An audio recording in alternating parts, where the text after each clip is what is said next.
जो तुम्हें अपशब्द कह रहे हैं और जो तुम्हारी सबसे प्यारी चीज़ के लिए भला बुरा बोल रहे हैं, याद रखना उनकी खुद का अस्तित्व है ही नहीं। वो खुद अपनी ज़िंदगी में बेहद परेशान है और सारे गुस्से को बस तुम्हारे सामने निकालना चाहते हैं। पर बात ऐसी है ना कि किसी की कही हुई कोई भी अपशब्द तुम्हारी ज़िंदगी में घटित हो ही नहीं सकती।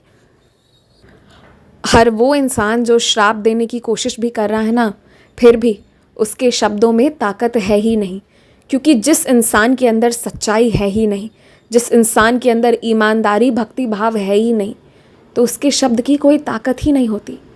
ताकत तो तुम्हारे शब्द की है, जो तुम्हारी भक्ति के साथ साथ और बढ़ती चली जाएगी। और इस वक्त जो अकेले पड़ गए हैं, तुम्हारे जानने सुनने वाले में जिन लोगों पर दुख का पहाड़ टूट पड़ा है ना, तुम उनके साथ खड़े रहो। हो सके तो एक समय का खाना बनाकर उनके साथ बैठकर खाओ।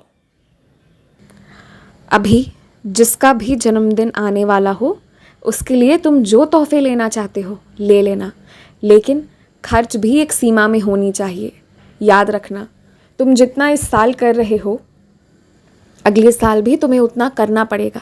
उससे कम करने पर शायद सामने से थोड़ी सी निराशा या हताशा आए, जो तुम्हें अच्छा नहीं लगेगा। इसलिए ध्यान रखना,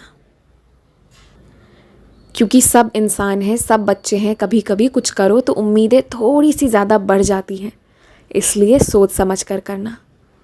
और हाँ, जो बच्चे मुझे समझते हैं, ईश्वर को समझते हैं, उन्हें तुमसे उम्मीद नहीं है, वो तो बस तुम्हें आशीर्वाद देते हैं। यदि तुम वैसे बच्चों को सेवा दो, वैसे बच्चों के लिए कुछ करो ना, तो तुम्हें आशीर्वाद ही मिलेगा। बस कहना चाहता हूँ, इंसान और उनकी मानसिकता में फ़र्क समझो। बहुत खुश रहो, मुस्कुराते रहो, तुम्हारा कल्याण होगा।